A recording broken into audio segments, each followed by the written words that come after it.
Hey there, Terry here. Just a quick announcement that if you like giving voice to depression, you might also like my new podcast, Recoverable. On it, I will be asking experts the top 10 most searched questions about different addictions and mental health conditions and therapies. Look for Recoverable wherever you get your podcasts. Hello and welcome to the Giving Voice to Depression podcast, brought to you by Recovery.com. The best place to find mental health and addiction treatment for anyone, anywhere. Each week, we profile a guest who shares openly about their mental health journey. They share because they understand that when people don't talk about their depression or other mental health conditions, those of us who do struggle with them can feel like we're the only ones, that there's something wrong with us, and that no one understands. We understand. I'm Terry McGuire, the creator and co-host of this podcast. You have my promise that we'll keep it real here. Depression is real, and we're not going to sugarcoat our discussions about it. Hope is also real, and you'll get a dose of that here too. I'm Carly McCullough, a licensed social worker and educator, and Terry's daughter. We've both experienced depression and also support loved ones struggling with it. We're here to normalize talking about depression and mental health in our communities, as well as our families. And to share real-world tested strategies that have worked for other people who have walked similar paths. Thanks for joining us. Hi, Terry. So, you know how at the beginning of these episodes, we now mention the other podcast I produce and host, which is called Recoverable. This episode, as well as last week's, are from that podcast, but they're about depression. So I wanted to make them available to you as well, because I think you might be able to learn something from them, because I know I did. If you'd like to see a video version of this episode, it is available on YouTube. Just search for Recoverable.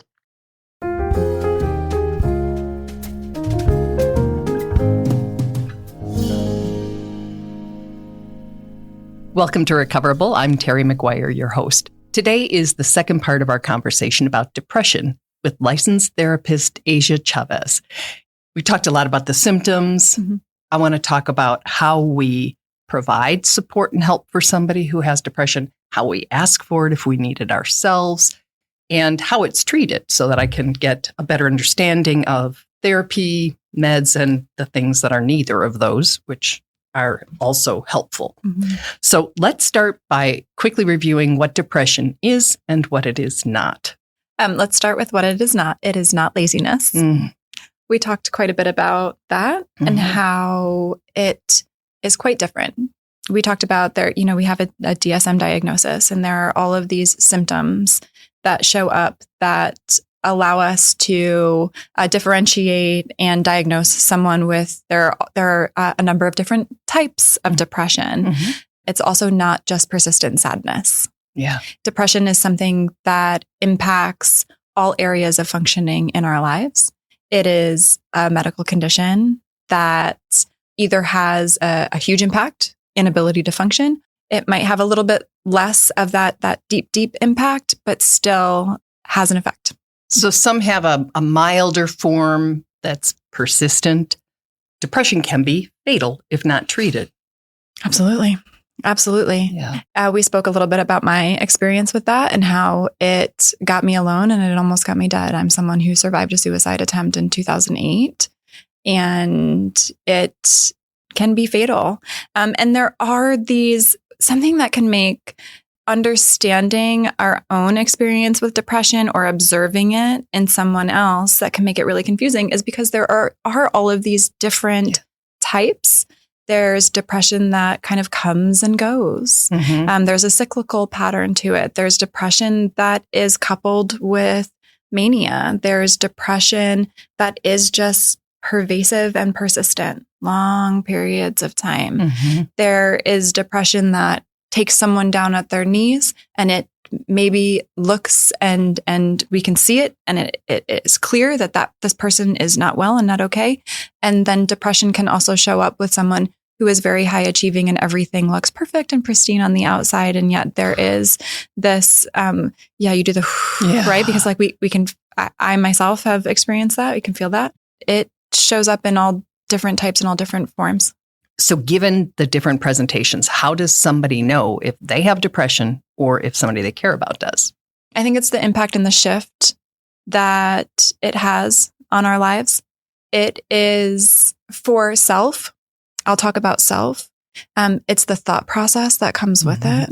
It's not just if I'm having a bad couple of days, I'm feeling really tired, I can't get out of bed. Sometimes we have that when we've like pushed ourselves too hard. It is this intersection of the biopsychosocial intersection of the thoughts.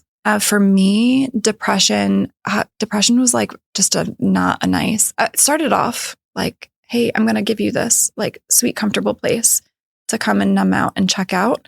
But then it became louder, and it became like questioning my worthiness. And so that the thoughts mixed with the physical aspects of it. Maybe it's the sleep or the diet or the heaviness. Like I'll never forget the like deep weighted heaviness that depression would have on me. And then the moods, right? There's like the darker, deeper moods that are all kind of combined that let me know this is depression, babe. Observing it in others, when we're looking at it in others, we're looking at a shift in their normal kind of natural way of being.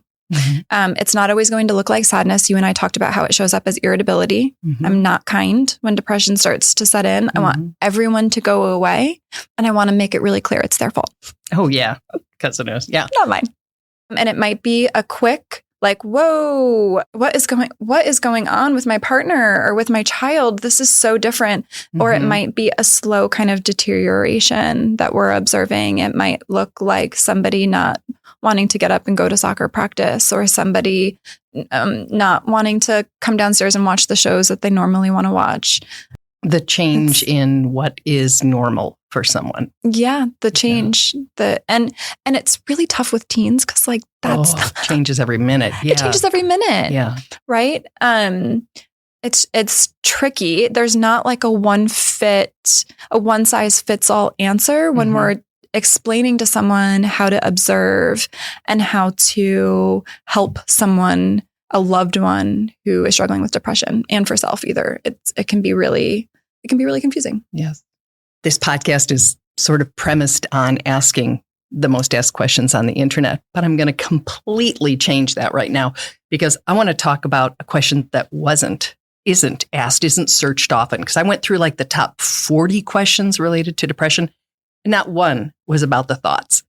And I know from my own experience, and I know from the people I've interviewed, that is a really serious, I think it's the worst part. I can live with the other symptoms. And I mean that also literally. I don't like them. I don't like anything about it. I just hate depression.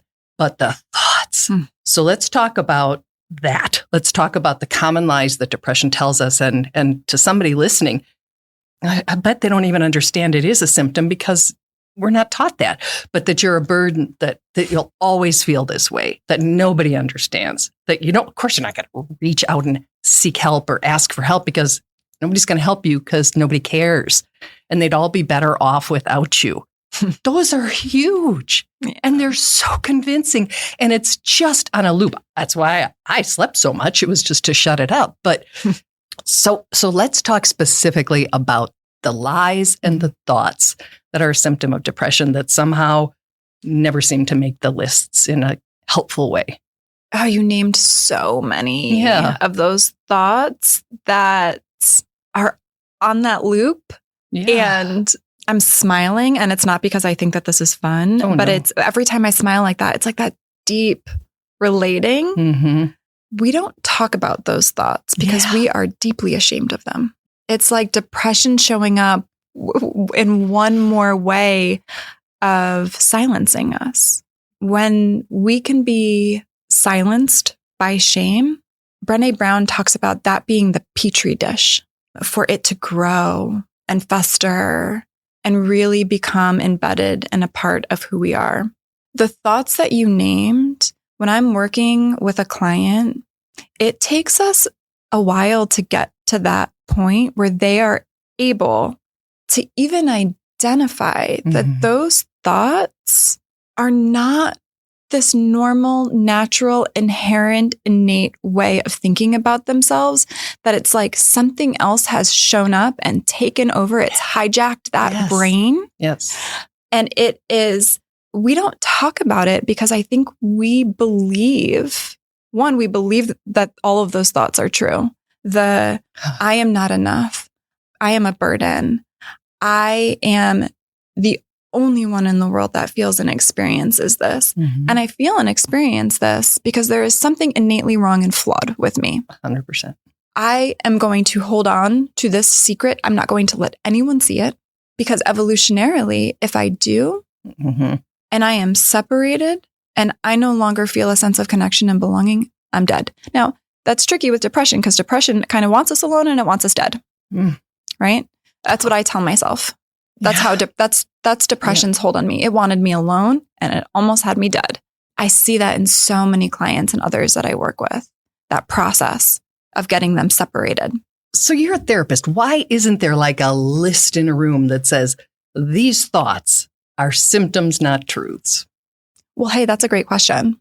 Maybe that's something that we need to create because we are so focused on, I'm going to see if I'm in a roundabout way of answering this. We in our society, man, we don't want to talk about those thoughts. Mm-hmm. We actually don't even really want to talk about feelings, but we are very willing to talk about our physical symptomology. I will tell you that I have a headache, mm-hmm. and I will tell you that my stomach is churning, and I'll tell you all of my physical symptomology that I'm experiencing. Mm-hmm. I'm probably going to try to justify it and name it as some sort of physical ailment, mm-hmm. right? I'm not going to equate them at all with anxiety, depression. And we are just very accustomed to talking about the physical representation of internal struggles, but we have no real true emotional literacy and I'm someone of the generation in the 90s where we had like the counselors came in and they showed us like our personal space bubble and we talked about feelings like sadness. We still very much struggle with the verbiage, the insight, the ability to say, hey, these are the thoughts that I'm experiencing. These are the feelings that I'm experiencing. We're really good at talking about physically what we're experiencing. Yeah. And I think that maybe going back to your question of like, why as a therapist don't we have this list of questions just kind of like on our Here's on our something board? You might be thinking, so it's just out there. Yeah. I mean, I think that is a great idea. As a clinician, many times we don't want to limit right it down to I'm someone who would do this. I might look at that list and say, well, that's not exactly sure what I think. And so, I must not have depression. Mm-hmm.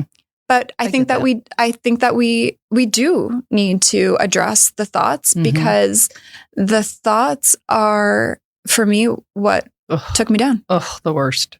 It's like we were talking about anxiety before. The feelings, the physical feeling of anxiety, I cannot tolerate. I will do anything to figure out a way, maneuver, manipulate to get rid of those feelings. The depression feelings, I don't know. I kind of like them. I don't mind feeling heavy and like I can tolerate and live with that. Mm-hmm. The thoughts, that's the part for me too, that I cannot escape. I could not get away from. I needed to silence and shut them up. That's what for me ultimately had me thinking like, hey, suicide is an option here because I have to make this stop. Because depression, not nice. Not nice up there in that internal dialogue. A real jerk. Really lies to me. Had me believing I was the most worthless human being on the planet. So I think this would be a good place to just mention, if you're relating to those thoughts, that there are things like 988. What should somebody who's saying like, so while maybe one of them isn't, those other things, I think them all the time. What now? Where should they go with that? A professional. Yeah. 988 for sure. If there is a 988 being the crisis hotline. Yes. You don't have to be on the verge of a suicide attempt to utilize that hotline. These are folks who are trained to help you understand you, your thought process, what you're feeling, what you're experiencing, and put your hand in the hand of someone else who can help and guide you from here. Nice. It can be that you maybe have had fleeting thoughts.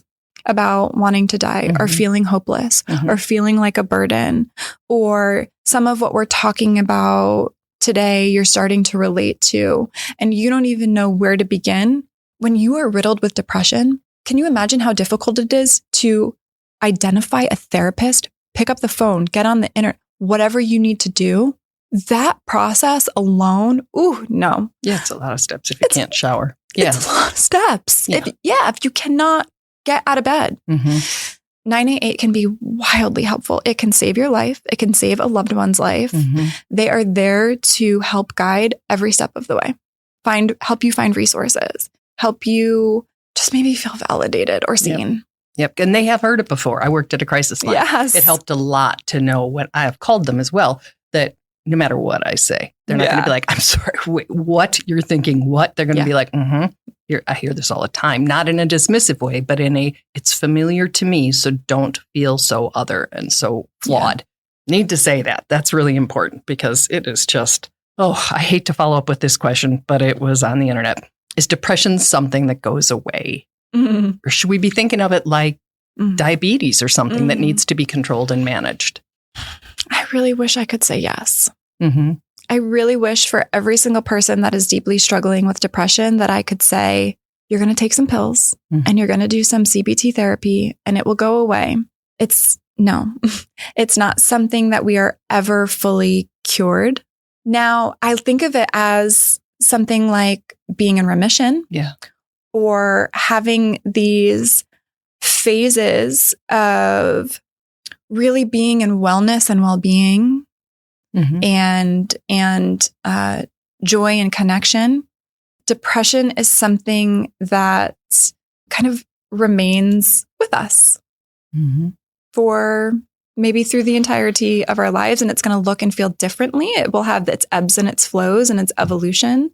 But I, as someone who it took me down so hard, I don't have the luxury of believing that I am like cured from depression.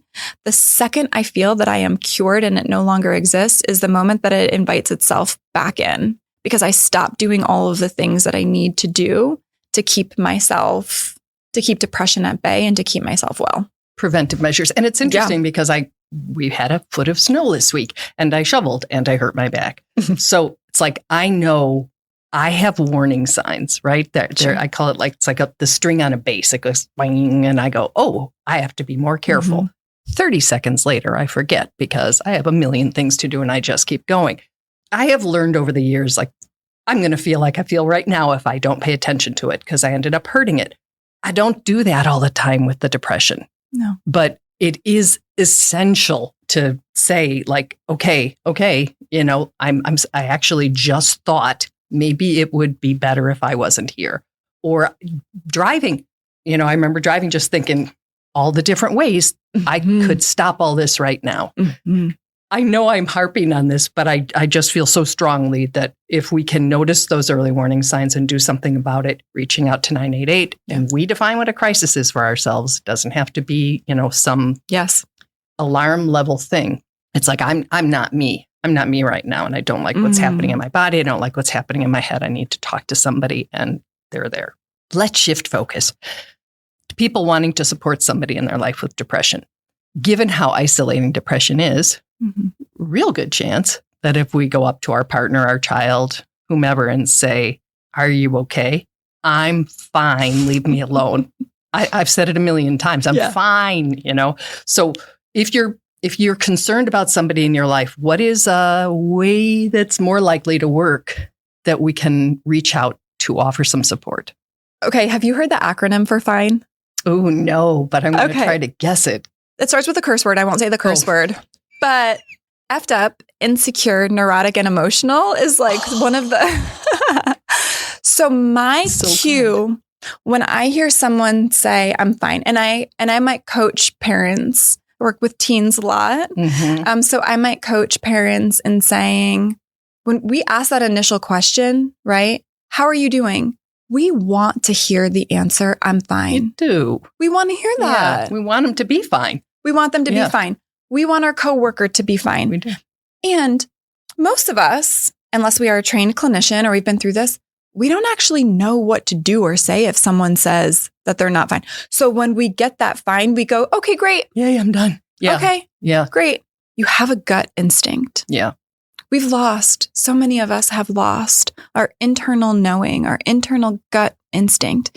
If you are asking someone, how are you doing? You already know. You probably have already seen some indicators that they might not be feeling like themselves. There might be something off. There's nothing we want more than to be seen and to be understood and to be heard. And yet when someone comes in and sees us, we immediately reject it. Right. I'm fine. Right. It's fine. I'm so fine. How do you get past it? You don't stop there. Yeah. Hey, I don't think you're fine. And here are the reasons why I'm saying this.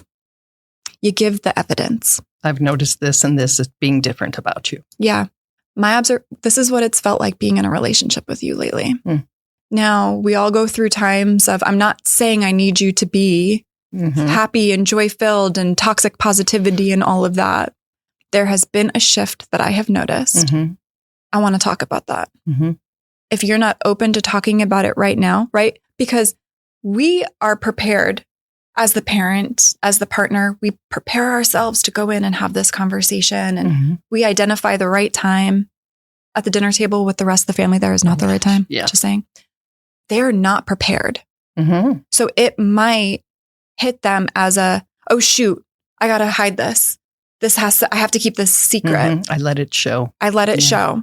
So we go and you have the initial conversation. I'll tell you this. When someone asked me that, I would get mean and I would hurt people to keep them away. Right? That was my defense mechanism. I'm going to do something that's going to somehow sabotage this relationship. So you stop seeing my pain. You stop seeing my struggle. That's going to happen. Your teenage daughter or son, they're going to potentially blow up on you. They might distract you with something over here. It's because of you. It's because you and dad are always fighting, blah, blah, blah. We're going to find all the ways to try to distract somebody away from actually stepping back into that difficult conversation. Step back into that difficult conversation. Do not let their initial attempts at pushing you away, hurting your feelings. No, everything's totally fine. Look I'm getting straight A's. That was me. I'm getting straight A's. I'm still playing soccer. Nope, everything's fine.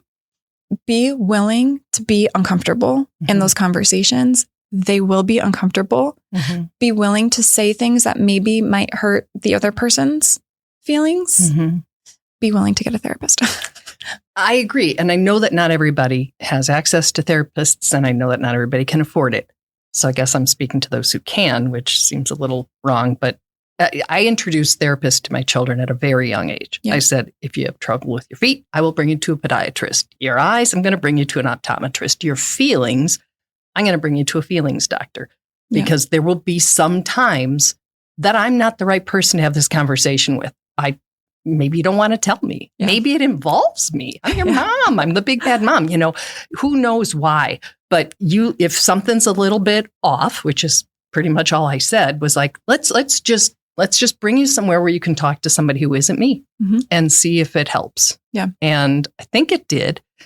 It was also a safety thing for me because I was like, I don't want to get this wrong. I was afraid. I'm always afraid. It's part of my diagnosis. But, I think that is a really important thing. And it was just, something's just off, sweetie. Let's just get this checked. Because you would with any other health issue. I think what you named is the accessibility to resources is something that so many folks in our country struggle with. And so that when we're looking at barriers to care, that is something that many folks maybe that are listening to this are going to say, well, that's nice for you. Right. You have the resources to be able to afford therapy, or insurance covers it, or wherever geographically where you are. There's so much being done to provide access to care in our country, even in very rural areas. Please, please, please don't allow the belief that you can't afford it or that you don't have access to it to keep you from seeking it out. That's, again, something that 988 can be really helpful with, is helping you find resources in your area. There are a lot of remote options. There are a lot of very low cost or no cost options. I did my practicum it was supposed to be low cost, but it was like we were no cost for everybody. We did phenomenal therapy. Nice. They got really high quality therapy for no cost. How do you find that? You have to be willing to ask. Schools are typically maybe a first place to start. Speaking to a school counselor. If you are in college, go to your college counseling. If you have an EAP program in your place of employment, seek that out. The internet is a good and a bad place to look for that. I believe what you all do here at recovery.com, there's, you find access to resources for others. It's being willing to do a little bit of the research and kind of navigate through some of the murky muckiness of it. Psychology Today is a great place to go on and look for clinicians in your area or that provide, sliding scales or low cost. So we both know that when you're in depression, you can't do that. You can't do that. Yeah. So how do we help somebody and say, like, and maybe that's it. Maybe it's an ask. Maybe it's specific. Like, I just need some help finding a free therapist. I need help finding a support group. I need help finding something as opposed to, what, help me. I mean, if somebody's not able to say, I'm going to do an internet search and then I'm going to compare and contrast the offerings of several therapists while I decide what I can not actually even afford, it's not going to happen. So how do we help somebody find something they can access and afford for them or with them? Many times it's not going to be the individual who is struggling themselves, where depression is kind of taken over, that are going to be able to do the seeking and the navigating. It's really going to be asking someone to help you. If you have someone in your life that you can let in, some folks might be watching this or listening and thinking, I have no one. No. There's no one. I would have said the same. I would have said the same thing too. Yeah. I was surrounded by people who loved me. And that's not the case for everybody. Yeah. I mean, it really is the case for some folks that come into care where they are very isolated and they are very alone in life. And I understand that. If there is someone that you can invite in to help you, and you can ask, it's going to take the energy to ask. It's going to take the energy to be along for the seeking. If you can, please do that. Please ask someone for that help to get you at least into the care of someone who can get you on a path. Oof. Yeah, that's heavy, right? It is. It's hard. I think about, I had a career. I had friends. I had a family that deeply loved me. I had an EAP program at my work that I didn't utilize, by the way, because I didn't think that I had depression because it had lied to me so much. And I still felt so alone. I felt so lonely in my experience. I felt so alone. And I mentioned before, I had a therapist. I wasn't even telling my therapist that I was struggling with this. I really empathize with the folks that really are in a place of being alone and really don't have the easy access to resources. There is hope. Okay, I got to stop you right there and say, you know what it feels like to not have hope. Yeah. How, as a therapist, do you connect people to hope when everything feels so hopeless when you're deeply depressed? Why would I believe you? I don't ever come in from a place of there is hope. In those initial, I'm saying this now, maybe just to try to connect with somebody. But as a clinician, I start to help them see that for themselves. It's almost like I talk about like a Jedi mind trick kind of way of going about it. If I were to come in and do that, Brené Brown talks about the silver lining of things. Hey, at least you still have your job. Love the at leasts. Yeah. At least she talks about someone who's experienced a miscarriage. At least you know you can get pregnant. do not ever start a sentence with at least for anybody who's in struggle with anything. Silver lining it isn't going to help. Pointing out all of the things that someone has in their life isn't going to be helpful. So much to be grateful for. You have so much to be grateful for. That makes us feel even worse. Right. That makes us feel ungrateful to all the other things that make me not a good human. Yes. Here's one more piece of evidence of why I suck, why I am unworthy, all of the things. As a clinician, what I do, or as someone who is, let's say you and I are really good friends, right? And you're going into a phase where depression's getting real big and it's getting real loud. And I can see that. And I want to be helpful. I might just start quietly showing up. I'm going to show you with my actions and my evidence that you are someone worthy to show up for, even when you're like a blob on the couch. I'm going to start to maybe talk with you about, and please don't talk with somebody who has really, really deep crippling depression about all the things in the future that they have to look forward to. That sends us into panic mode. I can't even get out of bed to wash my hair. How on earth am I going to interview for this job in 2 weeks? I'm tapping out, no. It's the slow, subtle showing up. As a clinician, I start off by asking someone, does it feel like this, or does it feel like this? Or does it feel like this? Does it feel like a heavy weighted blanket laying on top of your brain or your body? Or does it feel like from the moment you wake up, you want to punch somebody in the jugular, and every single thing makes you so mad that I start doing those types of conversations to have someone tease out for themselves what it looks, what it feels like. And then we start moving towards, once there is this, I feel seen, someone gets it. And by presenting those things, you're saying, these are what I've seen before. So it's like, wait, it's not just me. I can't come in and say, I'm going to normalize your experience for you, because depression will be like, dink, get out of here. Right. We are done listening to this. I cannot trust you.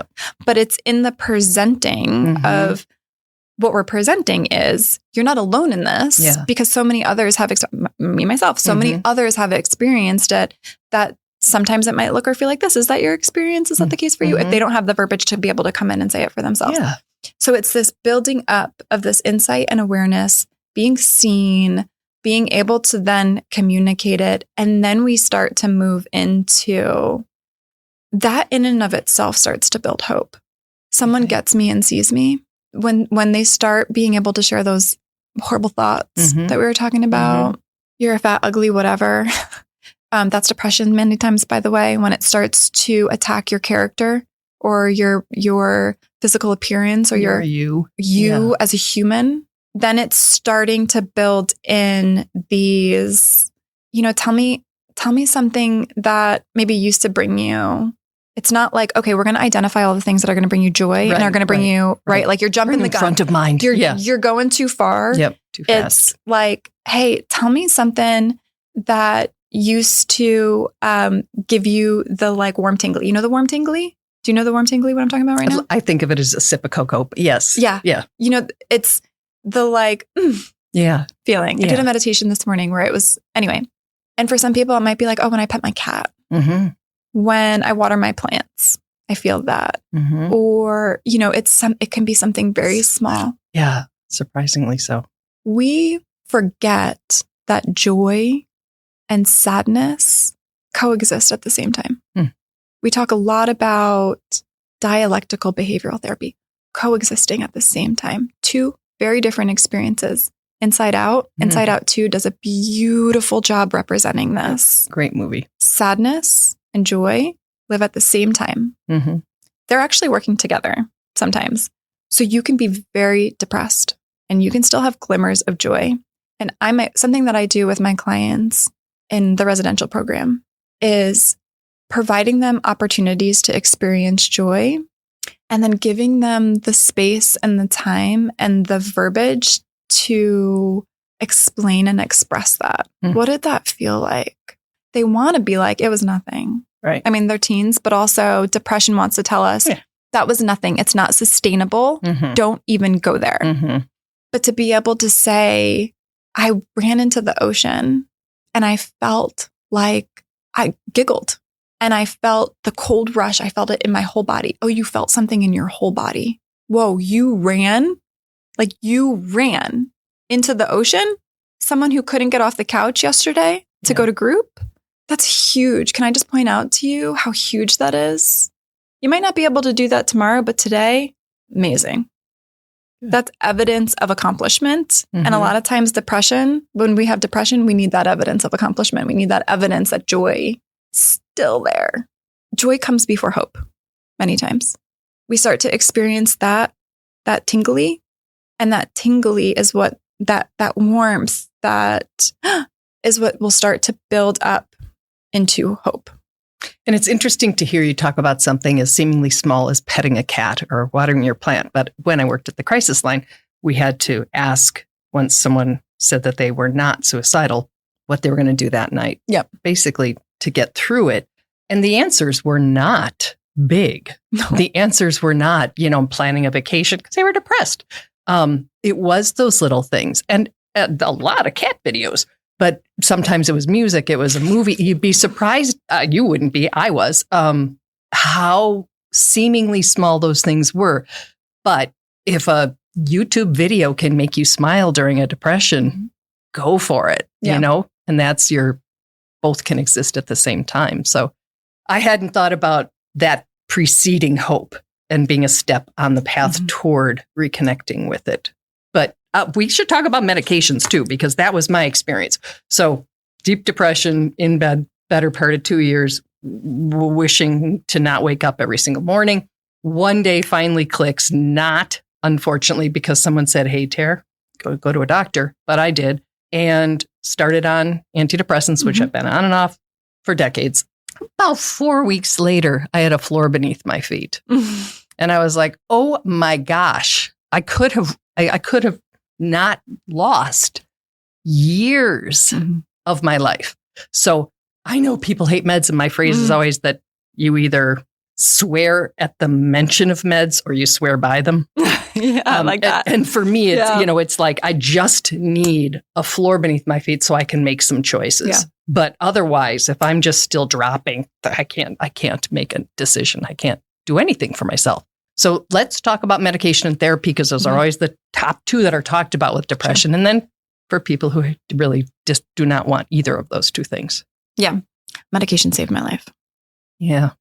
And I also really respect and appreciate folks who are resistant, or for any number of reasons, cultural reasons, whatever someone's reason is, I respect that. And I understand that.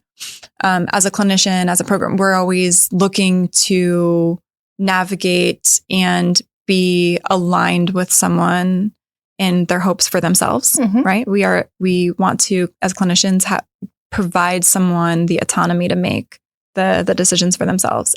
And I think of taking medications when you are deeply depressed as someone who, if you were to correlate it to someone who has diabetes, right? Yeah. And needs to take their medication to be able to function and be well in the world, many times that is the case with depression. For me, I've had to take it for long periods of time, or I've had to take it for shorter periods of time. When you talked about that, like 4 weeks in, you felt a floor underneath you. I will never forget the moment I went to treatment in a place in Arizona. I had been there 4 weeks. I was sitting outside one day on a rock, and all of a sudden it was this, oh, there's a sun feeling. I felt warmth. I was like, it was like a clearing happened. The fuzziness was gone. It was just a wild experience. It wasn't like a burning bush moment per se, right? Like it wasn't like depression is gone, but I had this moment of something just changed. Something just shifted. Medications and being willing to be on the path of finding the right medication that works for you is so key. The first medication that you take might not always be the one that's going to be the game changer right out of the gate. That was really frustrating for me. I am a results-driven person. Yep. You got to give me that good stuff and I want to feel good and I want it to feel good now or I'm going to completely give up on it. Yeah. I think that's part of that like a personality perfectionism piece. And so my journey, my process with medications was really frustrating. And it was a lot of like what I name as like false starts and feeling like I was, wasting time and wasting energy. And I started to lose trust in providers of like, you didn't get this right again. Right. It had nothing to do with the providers. It just had to do with finding the right medications that worked for my struggle and my body and blah, blah, blah, blah, blah, blah, blah, blah. Be willing to be on the journey with it. So many times, especially with the teens that we work with, but I myself have experienced this where taking the medication to be able to stabilize, getting that floor underneath you, being able to feel the sun, where I could then go in and do the deeper therapeutic work. If a therapeutic path is something that you are going to embark on, I needed that foundation, that stabilization to be able to even hear and be present enough to do that therapeutic work. It also allowed me to show up for my job. It allowed me to show up for my loved ones, for my children, for the things that I needed to show up for. It gave me, I remember having a provider that talked about like, it's just going to give you a little bit of a buffer. You're not going to stop feeling. Your personality is not going to change. Oh, talk about that. Yeah. Because I was scared of that. Hear it all the time. Yeah. Even though I kind of hated myself, I still didn't want to the contradiction of like, right. I still didn't want to change everything about who I was. I was afraid professionally I would lose my edge. Right. I was afraid be a zombie. I was afraid I was going to be a zombie. I was afraid of the weight gain, vanity, whatever. I was terrified of that. There were so many, reasons and questions and fears that I had around taking medication. And at some point, I had this counselor and she was just very blunt. I'm very blunt as a therapist. I think it's just who I am, but I also attribute it to her. She gave me permission to. And she was like, do you want to be pretty or do you want to be dead? And I was like, well, when you put it like that. I had a guest on the podcast say, you have to learn to love the thing you hate the least. I didn't love the weight gain. I didn't love the, whatever changes came, but I liked them a lot more than wanting to be dead. Yep. And like that's not even close for me. And then I tried a different one that didn't have those same side effects, but at least I got out of that mind because I couldn't do it myself. If desire, I don't even know if I had the desire now that I think back to that time. But I mean, if being a go get 'em gal and get stuff done isn't how I usually say that phrase, person was all that was required. My depression would have lasted like 8 minutes because I would have been right on it, but that just wasn't an option. Yeah, it wasn't like for me, it's not like I lacked motivation. It's not like I was a lazy person in life. It's not like I really needed something to shift chemically what was happening in my brain and in my body so that I could get on a path. I found a bit of comfort in the fact that meds worked because it confirmed for me that it wasn't just in my head, that there was something physical, there was something medical, there was something biological about it that could be addressed with medications. So as much as I didn't want to need them or take them, I did find some comfort in the fact that they worked for me. Isn't that nice when we learn that we're not just like innately failed, flawed humans? Oh, it's so convincing because there's evidence everywhere. It just depends on which lens you're looking through. Yeah. This is from the internet. Do I really need medication or can I treat depression naturally or with prayer? I live in LA. We love all of our natural remedies. I grew up in a household that was not quick to medicate. I think, yes, and it's going to look different to go the non-medication natural remedy path. And I think it's really important that when we go that path, that there is an additional support system built in around someone who is navigating the natural remedy path. But it also depends on the level of depression, how it depends on the type of depression. I'm not someone who's like, medication is the only way to go. No, the natural path and way of being is like for the people that are granola. And I say that from someone who owns lots of Birkenstocks. I would never, that's a question that for me, it depends. Yeah. Same with prayer. Ooh, I am a deeply spiritual person. My connection with my higher power now brings me so much relief. I feel so deeply connected. I feel a sense of belonging. Those are both antidotes to depression, right? Protective factors, yes. Yeah. I feel a sense of hope because of prayer.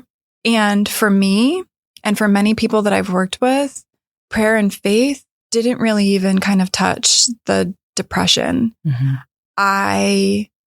And for me, it was because I'm sure people were praying for me. My mother is deeply religious. My family is deeply religious. And I was still very much in a place of hopelessness. So while I think that prayer and faith can be wildly beneficial and extremely helpful, I wouldn't say that we want to just depend on that. But man, keep your higher power close. Yes. I had a podcast guest word it. She was an attempt survivor and said, and had been raised with the give it to God strategy. And she had very strong faith, still does today. But the way she worded it after that experience was pray, with every fiber of your body on your way to the pharmacy, picking up your meds, or pray on your way to the therapist, because sometimes you'll need other tools too. Yeah. And I appreciated the way she said it. For me, it was my higher power that finally allowed me to have the willingness and the openness. It was because of my prayer and begging, show me what I need to do. Help me find my path. That I firmly believe that that's what gave me the willingness and the openness to be on my wellness journey, which included medication and included therapy and included, it was my higher power that was like, oh, babe, I've been waiting forever for you to ask me this. Here you go. And also I've been showing you over and over and over again, all of these different avenues that you could potentially take to get on this path. And I was the one that was like, no, that doesn't seem fun. No, thank you. Right. That seems like a lot of work, or really. Yeah. I'm of the don't rule anything out that isn't dangerous. You know? If we look at it like a wellness wheel, we're going to find what works and fits for us.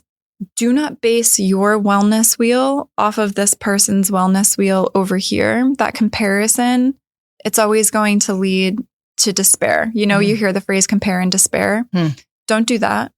Find what works for you. If that's prayer and medication and meditation and this and that. Journaling and sunshine and yes. Yeah. Yep. Great. You found your magic sauce. You found your wellness. And the thing that works today may or may not work tomorrow, or may or may not have worked yesterday. So it helps, I think, to have a lot of different tools so that you can kind of pick and choose and see what works today. Yeah. So we've talked about therapy, we've talked about medication, we've talked about some of the more natural or holistic techniques and tools that can help us as well. What does somebody do if those thoughts that we've been talking about, the scary thoughts, the intrusive thoughts, and in particular, the dangerous thoughts, suicidal thoughts, if they start to come in, what is our safest move to protect ourselves and get us to a place where we can shift out of it, hopefully? Speak up. Share that with somebody. If you have that trusted person or you have a therapist, please name that. It will get bigger and it will get louder the more that we silence it and the more that we keep it secret. Secrecy is the invitation for depression and hopelessness to get bigger and bigger. And how do we know if somebody in our life who is experiencing depression is having those thoughts? Do you straight up ask? Yes. There is a misconception that if you ask somebody, are you feeling suicidal? Or are you feeling like you want to die? That it will put the thought in their mind that suicide is an option. It does not. someone who is not suicidal will not automatically start thinking about wanting to die. If you ask them, have you been having any thoughts about not wanting to be here anymore? Have you ever considered suicide? Directly ask. You just asked two different questions, and I think it's important because when I trained in suicide prevention, I was told to ask, are you suicidal? Are you considering killing yourself? I understand really direct question and also the importance of it. Do you ever wish you weren't here? Yeah. Do you think about death in a welcoming way? Yeah. Because when I was asked the questions in the doctor's office, are you suicidal? No. Yeah. Absolutely not. Never. I've never had a plan. I've never, but did I wake up every morning wishing I hadn't? Yes. And that's a conversation that could stop it from getting someplace else. So I appreciate that you worded it both ways. And I think they're both really important. Extremely important. And it's going to give you a different set of answers. Yeah. And it's going to help you know which direction to go in. And have a real conversation. Have a real conversation. It's the exact opposite of how are you? Yeah. And I just want to remind those that are nervous to step in and ask, there is nothing that we want more as humans to be seen and to be heard and to be understood. We might not like you in the moment when you ask that, but we will love you later on. Promise. That's just the perfect place to end. I'm so grateful for your time and you sharing your expertise. Yeah. And your personal experiences. That was hard. Yeah. I appreciate that you went there to help other people. Thank you. Of course. Yeah. Even with the emotion that comes up with it, it's still something that I know is greatly helpful. Yeah. Yeah. Well, it even helped me. So thank you. Oh, thank you. And if you think, and I can tell you that it can be helpful to hear other people's stories of life with depression to learn what works for them and what doesn't and what words even they use to describe it so that you have them to describe your own. I invite you to listen to Recovery.com's Giving Voice to Depression podcast, which I also host. So if you aren't sick of me yet, there's close to 500 episodes there. And we'll be back next week with a deep dive into another topic.